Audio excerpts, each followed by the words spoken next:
Gooftaatti kan jaallatamtan hordoftoota keenya bakka jirtanitti nagaadhaaf ayyaanni Waaqayyoo isiniif baay'atu. Yeroo darbe walii wajjiniin waa'ee kennaa hafuuraa ilaaluudhaaf jalqabnee turre.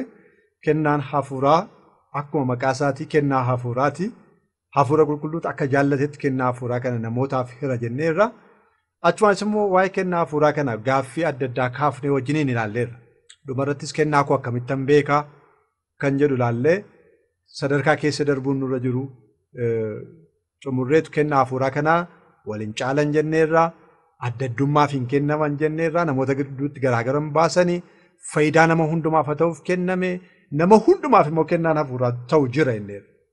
Kennaan kun immoo guddachaa deemuutu irreera. Gammachuun garaa qulqulluudhaan ittiin hojjechuun irreera. Isaan kun wantoota yeroo darbee ilaalle keessaa muraasa isaaniiti. Kennaa hafuuraa jiran keessaa kennaa yeroo baay'ee dogoggora hubatamu. Kan irratti gaaffii baay'een ka'u. Tokko wajjiniin akka ilaalluun barbaada har'a. Afaan hin beekamneen dubbachuu. Afaan hin beekamneen dubbachuu. Kadhannaa gabaabaa godhanna. Si galateeffannaa Waaqa keenyaa. Jaalalli kee nuuf taanaan jiraannee har'a ga'uun nuuf ta'e. Hafuura ittiin jiraatan isa nutti baafatte deebiftee waan hin fudhanneef har'as jiraannee si galateeffachuu dandeenye galanni maqaa kee haa ta'u. Ammas yeroo kana sirraa barachuuf dhiyaanne sagalee kee ergi nu barsiisi. Dubbiin kee keessa keenyatti haa dubbatu. Maqaa Kiristoos Yesuusiif jettee Ameen. Afaan haaraatiin dubbachuun kennaa hafuuraa keessaa tokkodha. Shakkii hin qabu. Kanaaf kennaa kana beeknee itti dhimma ba'uun baay'ee barbaachisaadha. Akkuma kennaa warra kaanii kennaa kanatti dhimma baana. Kennaa kanatti dhimma ba'uudhaaf immoo kennaa kana beekuun nurra jira. Yeroo ammaa kennaan kun waldoota baay'ee keessatti akka kennaa hundumaa caaluu fi mallattoo hafuura qulqulluutiin guutamuutti ilaalamaa jira. Kana walii gallee yaada. Namoota baay'ee biratti kennaa hundumaa akka waan caalutti kennaan mallattoo hafuura qulqulluun guutamuu akka ta'etti ilaalama. Kanaaf namni kennaa kana qabu hundumaarra caala. Namni kennaa kana hin qabne hafuura qulqulluun qabu. Yoo hafuura qulqulluutiin guutamtee ta'e afaan haaraatiin dubbachuun dirqamadha. Mallattoo jedhameeti kan inni fudhatamu. Garuu kennaan kun maali? Afaan haaraa kun maalidha? Kennaa akkamiiti kennaan kun?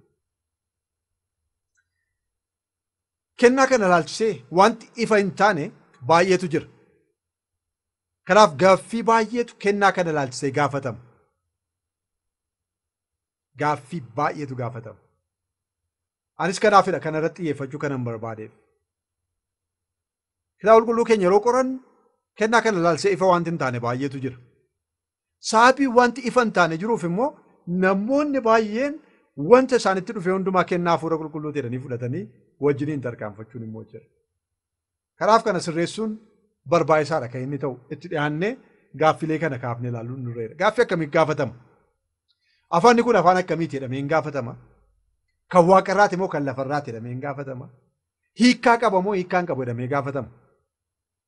Gaaffii yeroo baay'ee gaafatamanidha kun. Reediyoo irra hojjetaa waan turee fi sagalee abdiirra dhaggeeffattoonni gaaffii kana irra deddeebi'anii gaafatu turan. Irra deddeebinee kanaaf deebii kennuudhaaf yaalaa ture. Irra deebi'a. Afaan kun afaan akkamiiti? Afaan waaqarraati moo afaan lafarraati? Yookiin hiikkaa qaba moo hiikkaa hin qabu afaanni kun? Maaliif barbaachise? Gaaffiin jedhu sin gaafatama. Hinnarra waldaa adda addaa keessaa dubbatamu immoo kennaa hafuura qulqulluuti moo miti?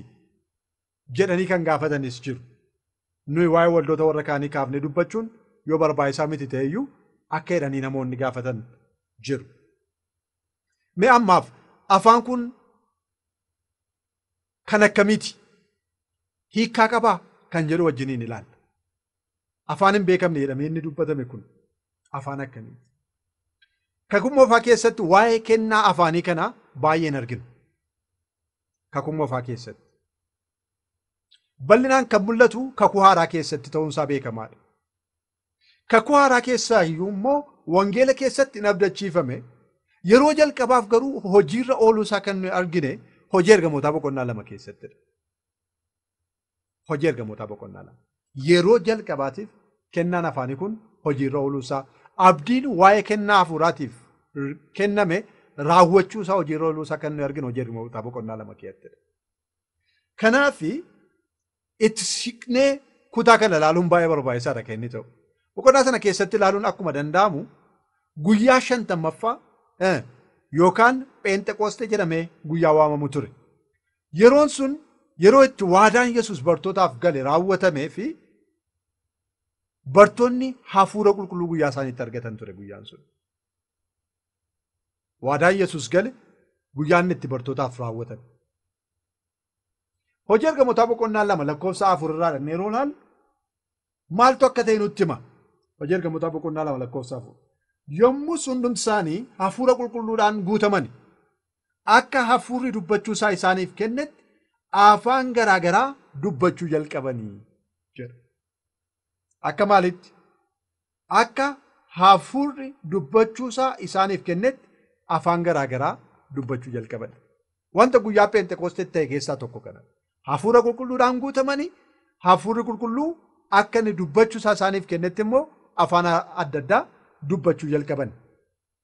Eeyyee bartoonni iddoo kanatti ture kan isaan kennaa afaanii argatan yeroo jalqabaati. Akka hafuurrichi dubbachuu isaa isaaniif kennetti immoo dubbachuu jalqabaniiru. Achirraa kaaneeti waa'ee kennaa afaanii kana qorachuu kan nuyi jalqabu. Kanaaf gaafa sana afaan akkamii akka isaan dubbatan itti dhiyaannee ilaaluun gaarii ta'a. Afaan akkamiiti isa jedhuu fi isa deebinuu kennuu danda'a waan ta'eef. Gaafa sana afaan akkamii dubbatan? Yeroo kutaa kana ilaallu suuta inni ilaalla. Tilmaama waa'ee afaan kanaatiif qabnu mataa keenya keessaa baasuutu nurra jira. Akka itti kanaan dura beeknu akka itti kanaan dura yaadnu lafa kaa'uun nurra jira. Akka keessummaatti itti dhiyaannee ilaaluun nurra jira. Sababiin waan sammuu keenya keessa jiru tarii yookiin afaan waaqarraa ta'eera yookiin afaan lafarraa ta'eera hiikkaa qaba jechuu danda'a yookiin hiikkaan qabu jennee beekna ta'uu danda'a. Garuu itti dhiyaannee yeroo ilaallu isa lafa keenyatu bifa haaraadhaan kitaaba qulqulluu saaqnee wajjin ilaaluudhaaf yaalla. Gaafa sana afaan akkamiiti kan dubbatan? Bartoonni suni afaan akkamii dubbachuu danda'u turan? Afaan akkamitti kan isaan dubbachuu danda'an? Lakkoofsa 7 irraa nutti hima. Hojii ergamootaa boqonnaa 2 lakkoofsa 7 irraa maal jedha? Na'anii dinqifatanii warri dubbachaa jiran kun hundinuu Galiilota miti moo jedhanii wal gaafatan. Eenyu miti? Galiilota miti moo jedhanii wal gaafatan. Maal jechuu isaaniiti? Galiilota waan ta'aniif afaan isaan dubbachuun isaanirraa eegama. Afaan akkamiiti? Afaan warri Galiilotaa dubbatan dubbachuun isaanirraa eegama. Afaan isaan beekan afaan dhaloota isaanii kanadha. Warri dubbachaa jiran. Erga warri dubbatan namoota Galiilaa ta'anii afaan warra Galiilotaa dubbachuutu isaanirraa eegama erga ta'e. Namoonni iddoo sana turanoo eenyu fa'i? Inni immoo gaaffii barbaachisaa kan biraadha. Namoonni gaafa sana walitti qabaman eenyu fa'a turan isaan? Achoo kutaa sanarraa lakkoofsa 9-11 hidhattanii yoo dubbiftan namoonni achi turan ayyaana guyyaa 50ffaa kabajachuudhaaf jecha magaalaa sanatti kan walitti qabaman yeroo ta'u biyya adda addaa irraa dhufan. Biyyoota achitti maqaa dhaaman keessaa warra akka biyya Arabaa, biyya Gibsi, Liibiyaa fa'aallee maqaa dhaame, warra akka biyya Roomaa fa'a maqaa dhaamanii jiru. Yoo lakkooftan biyyoota sana yoo xinnaate biyya 17 maqaa dha'ee jira. Laalaa gaam warri dubbatanii warra Galiilotaati afaan Galiilotaa dubbachuutu irraa eegama. Iddoo sanatti kan walitti qabamanii yoo xinnaate biyya 17 irraa walitti qabaman. Garaagarummaa jiru asirratti akka ilaalluun barbaadu. Warri dubbatan Galiilota erga ta'ani. Warri immoo dhaggeeffatan immoo warri dhaabataniis ta'anii dhaggeeffatan immoo biyyoota 17 irraa yoo xinnaate walitti dhufan erga ta'e. Gaafa sana afaan akkamii dubbatan? Warri dubbataa turan afaan akkamii dubbatan? Warri dhaggeeffatan afaan akkamiiti kan isaan dhaga'an gaafa sana? Lakkoofsa 6 irraa deebinuu kenna. Hojii ergamootaa boqonnaa 2 lakkoofsa 6 akkas jedha. Jarreen kun hundinuu huursaa kana yommuu dhaga'an iddoo kun ta'etti dacha'an. Warri hafuura qulqulluudhaan guutaman kun afaan tokko tokko isaaniitiin akka dubbatan dhageenyaan waan jedhan wallaalanii. Afaan akkamii dubbatame? Warri dubbataa jiran kun afaan tokko isaaniitiin dubbatan. Afaan warra kamiitiin? Afaan warra dhaggeeffatu tokko isaaniitiin dubbatan. Biyya 17 haa dhufan malee hundi isaanii afaan ofii isaanii dhaga'an. Ifa miti naan jechuu dandeessu. Ittaannee walii wajjiniin ilaalla. Lakkoofsa 7 akkas jedha. Akkuma duraan dubbise. Na'anii dinqifatanii warri dubbachaa jiran kun hundinuu Galiilota miti moo jedhanii gaafatani. Amma lakkoofsa 8tti ceena. Afaan akkamii akka isaan dubbatan. Dabalaniis tokkoon keenya attamitti afaan ittiin dhalanne isaan dhageenyaa jedhan. Afaan akkamitti dubbatame? Afaan dhaloota isaanii. Kan warra dhagahu kan warra dubbatu, kan warra dhaggeeffatu. Akkamitti ta'e kun jedhan. Jarri kunoo Galiilota. Afaan Galiilotaa dubbachuutu isaanirraa eegama. Noo biyya 17 dhufne yoo xinnaate. Akkamitti afaan tokkoon keenya ittiin dhalanne nutti dubbatan. Kana duwwaame ragaa sadaffaan isinii kenna. Lakkoofsa 11 akkas jedha. Nuyi jedhani Yihuudoonni amantii warra Yihuudotaa kan fudhannes nuyi warri Qeerxeesiif warri Araboonni isaan kun hojii Waaqayyoo isa dinqisiisaa afaan ofii keenyaan utuu jajanii hin dhageenyaa jedhan. Jalqaba afaan tokko isaaniitiin jedhee lammaffaa afaan keenyaan jedhee sadaffaa afaan dhaloota isaanii. Mother tongue seennu jechuudha afaan dhaloota keenya. Hojii Waaqayyoo isa dinqisiisaa utuu isaan jajanii dhageenya. Afaan akkamitti dubbatame? Kan dubbatu warra Galiilotaati. Kan taa'ee dhaggeeffatu biyya 17 dhufe. Inni taa'ee dhaggeeffatu dhuga ba'umsa inni kenne maal jedhaa? Afaan ofii keenyaatti dhalanne kanaanidha afaan dhaloota keenyaa kan nuyi dhageenye. Kanaaf iyyuu sin gaafachuun barbaada. Afaanni kun eenyuudhaaf haaraa ture? Afaan haaraa jedhameera. Eenyuuf haaraa ture? Warra dubbatuuf moo warra dhaggeeffatuuf haaraa ture afaanni kun? Warri dubbatu Galiilota. Warri taa'ee dhaggeeffatu biyya 17 dhufe. Eenyudha? Kan afaan ofii keenyaatiin dhageenye kan jedhe eenyudha? Warra dubbatu moo warra dhaggeeffatedha? Warra dhaggeeffate takkeedha. Afaan ofii keenyaatiin dhageenyeedha. Kanaaf eenyuuf haaraa ture jechuudha? Warra dubbatuuf haaraa ture.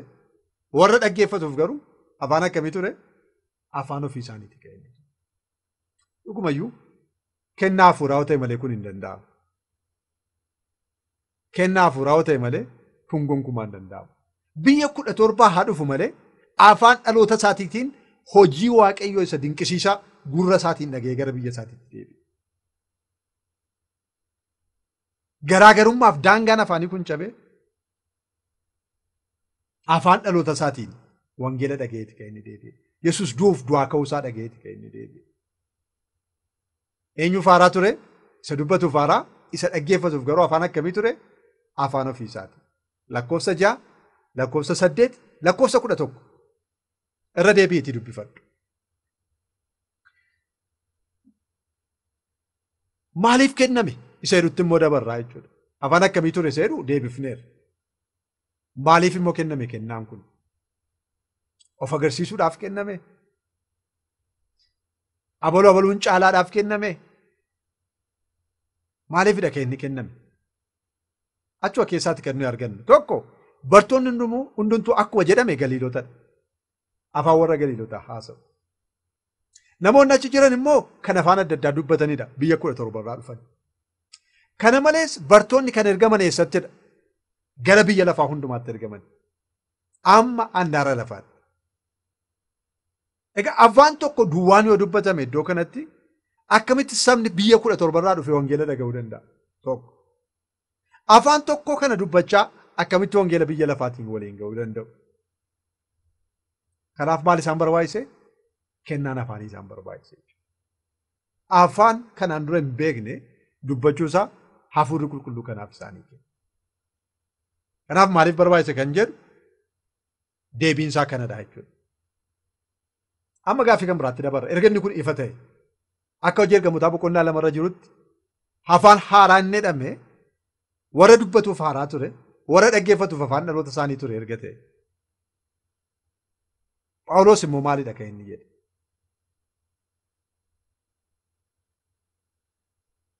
Kan Phaawulos jedhe Qorontoos boqonnaa 14 keessattidha kan nuyi argannu. Qorontoos boqonnaa 14 keessatti. Namni kennaa hafuuraa kan argate yoo of se'e isaan kana haa beeku jedhe lakkoofsa 37 irraa.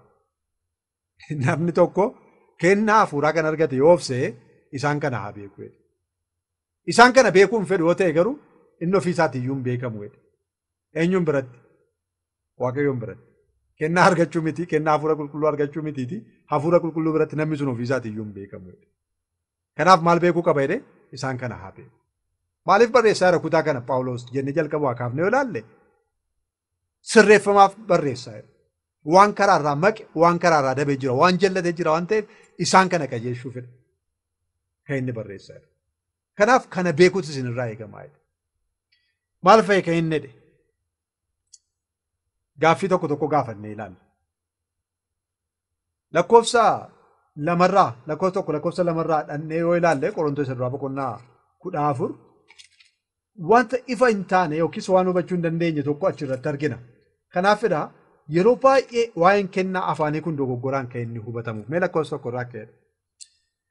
Egaa jaalala bira ga'uudhaaf dhimma kennaa garaagaraa hafuurri qulqulluun kennu akka argattaniif caalaatti immoo waan Waaqayyo isinitti mul'isu akka himtanii fi dhamaa jedha. Lakkoofsa 2. Namni tokko afaan hin beekamneen yommuu dubbatu namni isa hubatu waan hin jirreef Waaqayyotti dubbata malee namootatti hin dubbatu jedhe. Maal waan hin jirreef? Namni isa hubatu waan hin jirreef Waaqayyotti dubbata malee namootatti hin dubbatu jedhe. Kanarraa kan ka'e namoonni maal jedhu? Afaanni kun afaan Waaqa irraati jedhu jechuudha. Afaan haaraa eenyutti dubbachuudha waan ta'eef Waaqayyotti malee eenyutti miti? Namatti miti. Hojii ergamootaa irraa kan nuyi argine garuu Waaqayyotti immoo namatti dubbataa turani. Namatti dubbatan eenyutu hin dhageenye? Hojii Waaqayyoo isa dinqisiisaa afaan ofii keenyaatiin dhageenye kan jedhe namadha jechuudha. So maalidha iddoo kanatti Phaawulos kan inni jechaa jiru? Waa'ee afaan hiikaa hin qabne namoonni yeroo dubbatan yookiis afaan utuu hin hiikin waltajjii irra dhaabbatanii bakka namni walitti qabame dhaabbatanii yeroo tajaajilan afaan uummanni sun hin beekne namni sun hin beekneen yeroo dubbatan waa'ee sanaatti kan inni haasa'e. Kanaaf gaaffii akkas jedhuun gaafadha kutaa kana yeroon ilaalu. Afaanni Waaqayyo hin dhageenye jira. Afaan kamiin iyyuu dubbadhu. Namni dhaga'uu dhiisuu danda'a. Waldaan dhaga'uu dhiisuu danda'a. Garuu afaanni Waaqayyo hin dhageenye hin jiru. Kanaaf waan waldaan hin dhageenye yoo ati dubbatte garuu Waaqayyo hin dhaga'u jechuu miti. Waaqayyo hin dhaga'a. Waan gaarii dubbachaa jirta ta'uu danda'a. Kadhachaa jirta ta'uu danda'a. Waaqayyo hin dhaga'a. Afaanni Waaqayyo hin dhageenye hin jiru waan ta'eef. Namni garuu maal gochuu hin danda'u afaan sana? Yoo hiikamerraa kan hafe si dhaga'u hin danda'u. Isa inni Phaawulos dubbata. Malee afaan haaraa jechuun hiikaansaa gonkumaa kan namni hin dhageenye Waaqayyo duwwaatti kan dubbatamu jechuu miti jechuudha.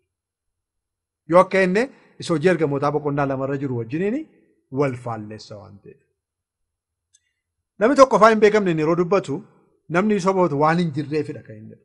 Namni isa hubatu waan hin jirreef. Yoo afaan hin beekamnee dubbata ta'e kan namni sun hin dhageenye dubbata waan ta'e yoo ta'e hin hiikamu taanaan namni sana godhu hin jiru. Lakkoofsa 2 irraa garuu hafuuraan geggeeffamee waan dhoksaa baay'ee of keessaa qabu dubbata. Namni dhaga'uu dhiisu malee inni waan dhoksaa baay'ee of keessaa qabu dubbachuu danda'a. Afaan sana garuu eenyuun dhaga'a? Waaqayyoon dhaga'a. Afaanni Waaqayyoon dhageenye hin jiru waan ta'eef. So eenyuun fayyada? Yeroo akkas ta'e eenyuun fayyada? Afaan namoonni hin dhageenye namni tokko dubbate. Waaqayyo garuu hin dhaga'a afaan sana waan ta'eef. Eenyuun akka inni fayyadu? Lakkoofsa 4 irratti akkas jedha. Namni afaan hin beekamne hin dubbatu ofiisaa cimsaa. Namni waan Waaqayyo isatti mul'ise himu immoo waldaa kiristaanaatti kan inni cimsu. Yoo waan ifa ta'e dubbatte eenyuun cimsita? Waldaa kiristaanaa cimsita. Yoo immoo afaan ati dubbataa jirtu namni sin dhaga'u ta'e nama kan biraa cimsuu hin danda'u, waldaa kiristaanaa cimsuu hin danda'u. Siif garuu rakkina hin qabu. amma hafuuraan geggeeffamtee dubbatte amma wanta qajeelaa ta'e waaqayyo wajjiniin dubbatteetti siinsi cimsuu danda'a. Kadhannaan kee siinsi jabeessuu danda'a. Namoota kan biraadhaaf garuu waa'ee hin baasu jedha. Waldaa keetti isa kamii wayyeedee qajeelchadee Paawulos.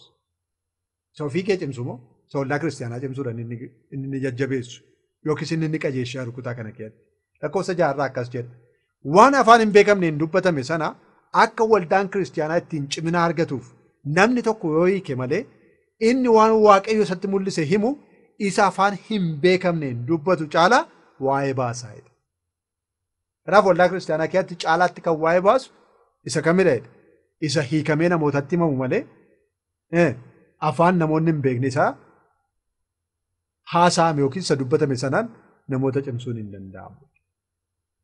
Kanaaf waldaa kiristaanaa keessa kamii wayyeedhe isa hiikamee namootatti himamu.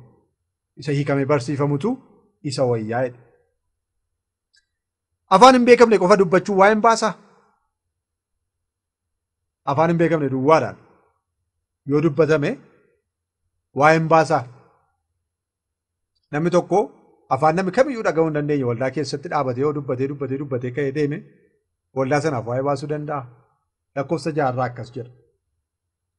Yaa obboloota koo ani mul'ata tokko yookiis beekumsa yookiis raajii yookiis barsiisa tokko utuun hin dubbatin afaan hin beekamne duwwaadhaan dubbachaa gara keessa yoon dhufe attamitti isiniif waa'ee baasaree jedhe. Yoon isin hin barsiifne ta'e, yoon isinitti hin lallabne ta'e, yoon mul'ata argame yookiin raajii argame isinitti hin himne ta'e afaan hin beekamneen duwwaa dubbachaa gara keessa yoon dhufe akkamitti isiniif waa'ee baasuu danda'a? Afaan hin beekamneen duwwaa dubbachuu waa'ee hin baasu. Waldaa kiristaanaa cimsu waldaa kiristaanaa fayyaduu hin danda'u. Dogoggorri amma jiru garuu waldaa kiristaanaa keessatti hiikamuudhaaf baatees afaan namoonni hin dhageenye dubbachuutu kennaa hafuuraa ta'eeti kan inni lakkaa'amu jechuudha. Kun garuu waldaa kiristaanaatiif cimina kennu kan hin dandeenye ta'uusaa nutti lakkoofsa 12 akkas jedha. Caalaatti jedhe waan waldaa kiristaanaa cimsu gochuudhaaf dhamaa. Isa kamii gochuudhaaf jedhe? Isa qofaa keessatti ofii keessa ittiin of cimsiteetu hin taane isa waldaa kiristaanaa cimsuudhaaf danda'u isa gochuudhaaf dhamaa jedhe. Lakkoofsa 26 irratti kennaan hundinuu waldaa kiristaanaa cimsuudhaaf haa ta'u jedhe. Lakkoofsa 26. Kennaan kennamu kamtuyyuu maaliif haa ta'u jedhe? Waldaa kiristaanaa cimsuudhaaf haa ta'u. Nama dhuunfaa cimsuudhaaf, nama dhuunfaa guddisuudhaaf, nama dhuunfaa dhaafutuu hin taane hundumaaf bu'aa akka ta'uuf kenname waanta ta'eef hojii ergamootaa boqonnaa Qorontoos Boqonnaa 2 irratti akka jiru hundumaaf bu'aa buusuuf kenname waan ta'eef waldaa kiristaanaa cimsuutu irra jira. Kennaan hundumtuu jedhee kaa'a jechuudha. Afittaan waan akkamii dubbachuu wayyeedha Paawulos? Paawulos waan akkamii dubbachuu wayyeedha? Akkamii yoo dubbanne wayyeedhee kaa'a? Lakkoofsa 9 irra isa jiruun dubbisuu barbaada. Lakkoofsa 9 irraa akkas jedha. Isinis akkasuma arraba keessaniin waan hin hubatamne yoo dubbattan namni attamitti waan isin jettan beekuu danda'a ree? Isin akka waan qilleensatti dubbatu ta'uu keessanii jedhaan. Isin akka waan qilleensatti dubbattaniiti. Irran deebi'a. Isinis akkasuma arraba keessaniin waan hin hubatamne waan hiikkaa hin qabne jechuudha. Waan hin hubatamne yoo dubbattan namni attamitti waan isin jettan beekuu danda'a ree? Akkam taatu jedhe? Akka nama qilleensatti dubbatu taatu. Namatti utuu hin taane qilleensatti akka nama dubbatutti keessin taata. Waan hin beekamne haasoftu yoo ta'e, waan nama hubachuu hin dandeenye, waan gurra namaa bu'uu hin dandeenye, waan hiikkaa hin qabne haasoftu yoo ta'e namootaaf waa'ee baasuu hin danda'u qilleensatti keessin dubbattan. Lakkoofsa 16 irraas dabalee akkas jedha. Lakkoofsa 16 irraa kanaachi yooti hafuuraan waaqayyoon galateeffatte waan ati jettee erga hin beekne inni hiikaa dubbichaa hin hubanne attamitti galatatti dhiyeessite sanatti aameen jechuu danda'a jedha. Ati galateeffachuu dandeessa afaan hin beekamne sana. Garuu hin hiikamneef taanaan hiikkaan isaan qaqqabne taanaan namni si dhaggeeffataa jiru akkamittiin aameen jedhaa jedha. Kanaaf aameen jechuu akka danda'u, fudhachuu akka danda'u, itti walii galuu akka danda'u fi wajjin waaqeffataa jirta waanta ta'eef waan hiikkaa qabu ta'utu irra jira jechuudha. Yoo kanaa achi hiikamuutu irra jira jechuudha waan ati dubbatu. Kaarraa kan hafe afaan hin beekamneen dubbachuun waa hin baasu. Namoonni tokko tokko akkas jedhu. Anis gaaffii kana gaafachuun barbaada. Kennaa hafuuraatu rakkina maalii qaba? Hafuura tokko kenne yoo ani hiikaa qabu kenne hiikaa isa qabuun dubbadha. Waan hiikaa hin qabne kennaan immoo hafuura qulqulluu kenne namni kan kenne waan ta'eef rakkina maaliiti kan qabu? Kennaadha hafuura qulqulluu kan kenne. Beeka hafuurri qulqulluuti waan kennu rakkoo maalii qabaa jedhu namoonni. Gaaffii baay'ee gaariidha. Garuu lakkoofsi 17 maalidha waa'ee kanaa? Phaawulos yeroo deebii kennu lakkoofsa 17 irratti. Galannati dhiyeessitee hammam gaarii yoo ta'e iyyuu namicha isa kaan cimsuudhaaf hin gargaarre. Hafuura qulqulluu kenna rakkina maalii qaba jettee calluma jettee waldaa kiristaanaa keessatti waan namoota warra kaan gargaaruuf cimsuu hin dandeenye dubbachaa ooluu hin dandeessu. Gaarii gootee galateeffatteetta ta'uu danda'a. Garuu isa sibireeru maal hin gooneere hin gargaarre hin cimsine nama sanaaf galatan taane. Lakkoofsa 19 irratti ammoo dabalee akkas jedha. Lakkoofsa 19 haa ta'u iyyuu malee waldaa kiristaanaa keessatti afaan hin beekamneen sagalee 10,000 dubbachuu irraa warra kaan barsiisuudhaaf qalbii kootiin sagalee hiikaa qabu 5 duwwaa dubbachuu hin jaalladha. 10,000 dubbachuu fi jecha 5 sagalee hiikaa qabu. Namoonni garuu har'a kana galagalchaniiru. Sagalee hiikaa qabu 5 dubbachuurraa isa hiikaa hin qabne 10,000 dubbachuutu caalaa ilchaa jiru namoonni har'a. Irra caalaa isaa waldaatti walitti qabame namni waan jedhametu hin beekitu hin dhaga'inidha kan inni galu. Phaawulos garuu akkas ta'uun irra hin jiru. Waan hiikaa qabu jecha 5 duwwaa. Isa dubbachuutu caalaa. Isa dubbachuun filadhaa. Kanaaf filannoon Phaawulos filannoo keenya ta'uutu irra qajeelfamadha kan inni kennaa jiru. Waanta ta'eef. Phaawulos waa'ee afaan lafarraatti moo waa'ee afaan waaqa irraatti kan inni dubbataa jiru. Namoonni baay'een afaan waaqa irraatti moo afaan lafarraatti kan jiru kana baay'ee gaafatu isiniin jedhee. Waa lamarraa kaasanii waa'ee kanaa kan isaan dubbatan kan gaafatamu. Tokko lakkoofsa 2 irratti akkuma ilaalle waaqatti dubbata malee namatti mini akkuma waan jedheefi lammaffaa immoo Qorontoos Boqonnaa 13 irratti afaan ergamootaatiin yoo hin dubbadde illee garuu jaalala of keessaa hin qabu taanaan akkasumaan jedhee waa inni dubbateefi afaan ergamootaati afaan hin beekamne kun kan jedhan jiru jechuudha. Eessaa fidanii akka walitti hidhan hin beekamu.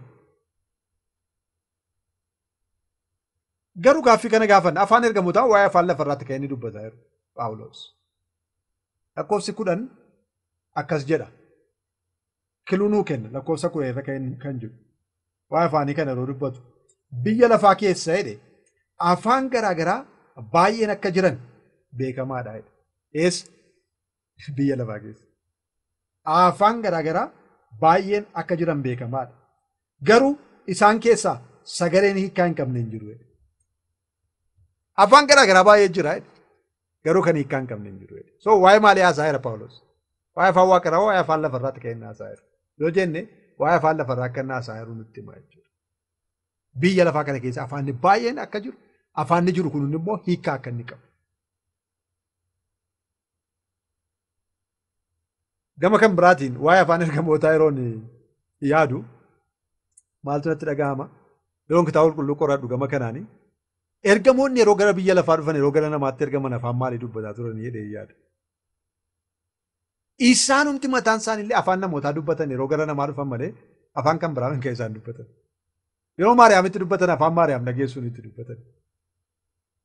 Abrahaamitti Looxitti yeroo dubbatan afaan isaan dhaga'anii itti dubbataa turan. Yohaannis abbaa mul'ataatti yeroo dubbatan afaan Yohaannis dhaga'uunidha kan inni dubbataa ture. Daani'elitti warra kaayittis akkasuma. Raajota warra kaayittis akkasumadha kan inni. Ergamoonni iyyuu namootatti kan isaan dubbataa turan afaan ofii isaanii afaan ergamootaatu hin taane afaan namootaatiin kan isaan dubbatan. Kanaaf afaan hin beekamne inni dhabe kun afaan ergamootaati inni jedhu kun ka'umsa hin qabu.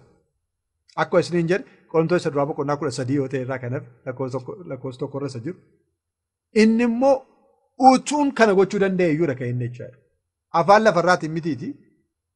Utuun afaanuma ergamootaatiin dubbachuu danda'e iyyuu yoon jaalala hin qabu ta'e gatii hin qabu. Sana jechuun Phaawulos afaan ergamootaa dubbachuu hin danda'a jechaa jira miti. Yookiin immoo afaan hin beekamne inni dhabe kun afaan ergamootaati jechaa jiru. Lakkoofsa 10 irraa akkuma ilaalle waa'ee afaan lafarraa akka ta'e afaanni lafarra jiran baay'ee akka ta'an isaan kun hundumtuu hiikaa kan qaban ta'uusaa dubbateeti. Kanaaf waan hiikaa qabu dubbadhaadha kan inni jechaa jiru jechuudha. Waan hiikaa qabu dubbadhaa.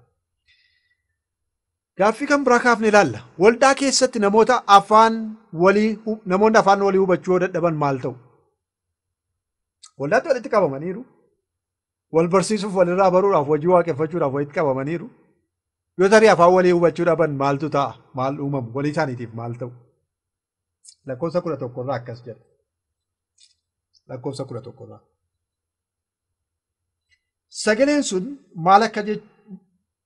sun maal jechuu akka ta'e hin beeku yoon ta'e garuu namichi afaan sana dubbatu biratti orma ta'uu kooti. Namichi afaan sana dubbatu biratti maal ta'uu kooti? Orma ta'uu kooti. Inni dubbatu sunis ana biratti maal ta'uu isaati? Orma ta'uu isaati.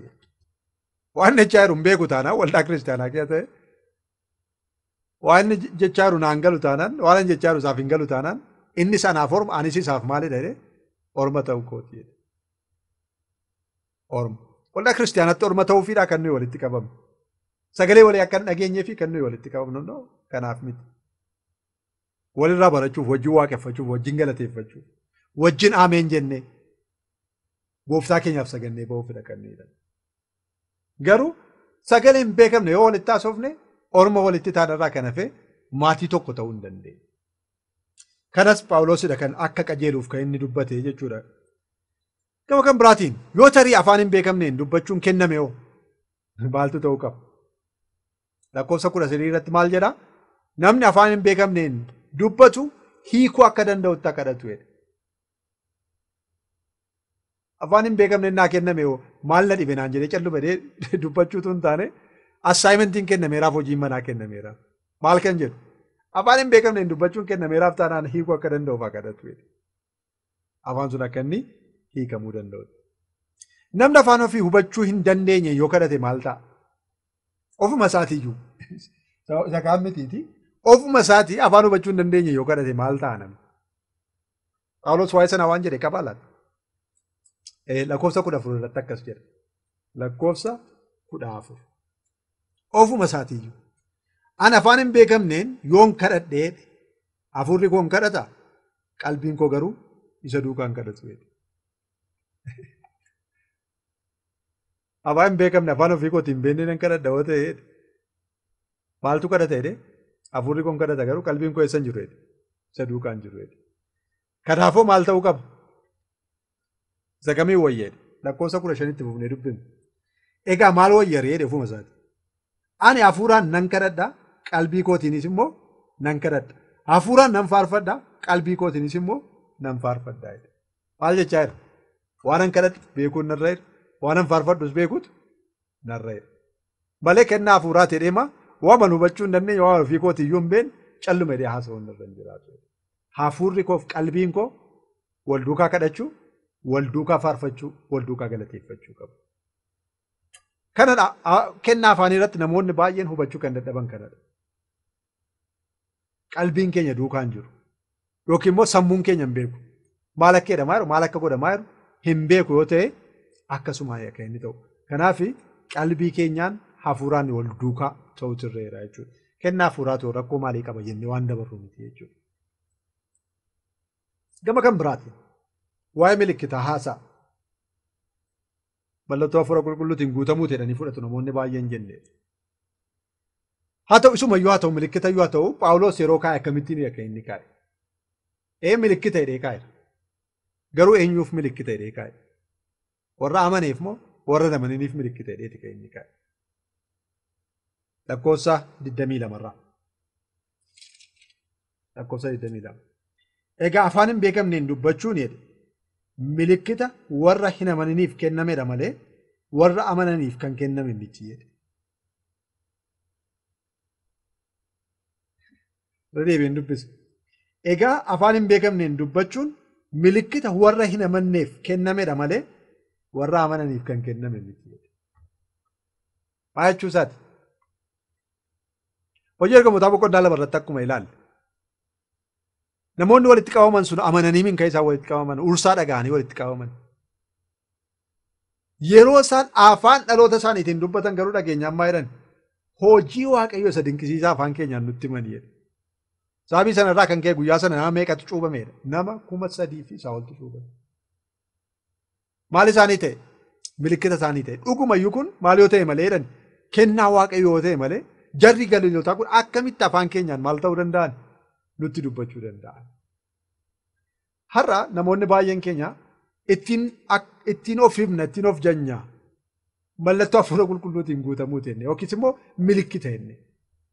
Warra amananiif milikkita jedhamee kan kenname isa kana miti. Achi warraa dubbifadhaa. Waan waaqayyo namatti mul'ise ifatti baasanii dubbachuudhaaf barsiisutu isadha warra amananiif kan kenname. Warri namanne garuu bakkee dhaabatanii warra ilaalaniif garuu milikkita isaaniif ta'uu danda'a. Afaan isaanii namni hin beekne tokko, ormi tokko hojii waaqayyo isa dinqisiisaa afaan ofii isaaniitiin yeroo isaaniitti dhugaa ba'u isaaniif milikkita isaaniif ta'uu danda'a. Gama kan biraatiin hundumtuu wal ga'ee dubbachuu qaba afaan kana yoo kenname. Phaawulos akkas jedha lakkoofsa 23 irratti. Waldaa guutuu walitti qabamee amantoonni hundinuu afaan hin beekamne yoo dubbatan jedhe. Namoonni hiikaa isaan hin beekne yookiin warri hin amanin maraattota isaaniin hin jedhaniire jedha. Maraattota isaaniin hin jedhanii. Hundumtuu wal ga'ee huursa waca yoo ta'e warri namanne maal jedhu? Jarri kun hin maraatan jedharraa kan hafe waa isinirraa barachuu hin danda'u. Lakkoofsa 27 irratti immoo akka jedha. Namni afaan hin beekamne hin dubbatu 2 yoo baay'ate immoo 3 qofti inni yoo akkamittiin haa dubbatu jedhe dabareedhaan haa dubbatu. Lakkoofsa 27 waldaan waan dubbatame namni biraan hiikuu qaba jedha. So ulaagaa kana keessa darbuutu irreedha. Ulaagaa kana keessa darbuutu irreedha. Tokko hundumtuu wal ga'ee dubbachuu hin qabu.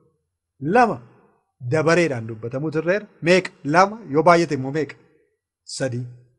Har'a garuu manna lakkaa'u wal ga'ee tokko keessatti namni meeqa afaan hin beekamne akka inni dubbatu. Kan nama meeqaa immoo akka inni hiikamu. Hafuurri qulqulluu garuu maal godhaa? Kan kenne hafuura qulqulluudha. Kan kana nuu barreesse kitaaba qulqulluu kana kan nuu barreesse hafuura qulqulluudha. Walii isaatiin hin mormu. Namni 2 yoo baate namni 3 jedhee nama 10 wal duukaan kennu hafuurri qulqulluu. Hiikamuu qaba jedhee dubbachaa hafuurri qulqulluu hiikaa isaan dhoowwatu. Waldaa kiristaanaa keessa. Kanaaf beekuun kan nurra jiruuf kanaafidha. Waan afaan hin beekamne yookiin afaanaan hin dhageenye waan dubbatameef duwwaa kennaa hafuura qulqulluuti jennee irratti lafa dha'uun nurra hin jiraatu. Yookiin immoo hawwuuf dharra'uun nurra hin jiraatu. Yookiin inni kan biraa waan hin beekne waan haasa'eef inni hafuura qulqulluu argate jennee aannan dhabe jennee immoo wanni jechuun nurra hin jiraatu. Afaan hin beekamne maali? Maal jedha waa'ee afaan hin beekamne kitaabni qulqulluun jennee beekuun nurra jira. Yoo hiikuun dadhabame yoo tarii isa immoo gaafattanii beektu? Yoo hiikuun dadhabame yoo Phaawulos cal jedhee biran dabarreessas lakkoofsa 28 irratti akkas jedhe. Namni afaan sana hiiku yoo jiraachuudhaa baate waldaa keessatti afaan hin beekamne hin dubbatin jedhe. So herrega kitaaba qulqulluutiin wanti dubbatame hundumtuu hiikamuutu irreera waldaa kiristaanaa keessa. Hiikaa qabaachuutu irreera waan dubbatame hundumtuu. Hin hiikamu taanaan maal hin godhin jedhe hin dubbatin. Hin dubbatin. Lakkoofsa 33 irratti maa jedhee Waaqayyo waaqa nagaati malee waaqa sibirii hin qabne miti jedhe. Waaqa naamusaati. Waan hin godhinaa jedhee hin godhu hafuurri qulqulluus. Ofii isaatii hin godhinaa jedhee ka'ee hafuurri qulqulluu waan godhamuun irra hin jirre hin kennu waldaa kiristaanaa keessatti. Kanaaf hafuurri qulqulluu biraati moo iddoo biraati kan jedhu gaafachuun nurreera jechuudha. Dhowwamuu qabaa? Dhowwamuu hin qabu. Afaan hin beekamne hin dubbachuun dhowwamuu hin qabu. Garuu immoo maal ta'utu irreera? Sibiriidhaan ta'utu irreera jechuudha. Lakkoofsa 39 fi 40 irratti akkas jedha. Lakkoofsa 39 fi 40 irratti.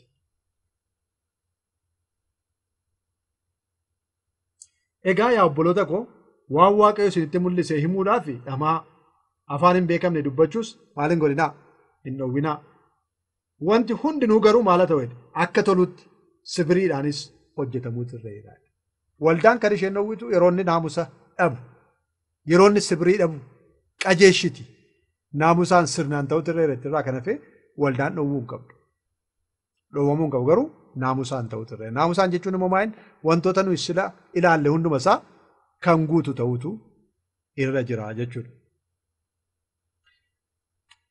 Gama kan biraatiin gaaffii kanan gaafachuu barbaada. Kennaa afaanii kana ilaalsee. Kennaan kun akka namoonni afaan walii wallaalaniif kennama moo? Ergaa dabarsuufidha kan inni kennamu. Afaan hin beekamneen dubbachuu. Waa nu duraa dhoksuudhaaf kennama moo? Isa tokkoof yeroo kennamu Waaqayyo anaan dhosee isatti waa himuudhaaf kennama moo? Moo akka namni wal dhaga'uufidha kennaan afaanii kun kan kennamu.